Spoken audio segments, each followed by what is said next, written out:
All right, now we're going to look into the SPF records and see what the SPF records actually show and mean for us.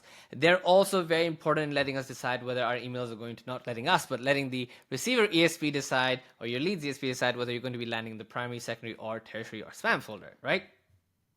The SPF record along with the DKIM record are basically security protocols that were introduced to ensure that your emails are not being spoofed. In the simplest format, it is just checking. It's a little piece of code that is added to the headers of the email, and when we click into it, that opens up something like this over here.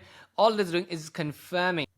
All it is doing is effectively just confirming if the email is legit. In the simplest format, if you want to take this in a way to example it, we effectively are saying when we're setting up the SPF records that only a certain type of people can go ahead and send messages from this particular domain.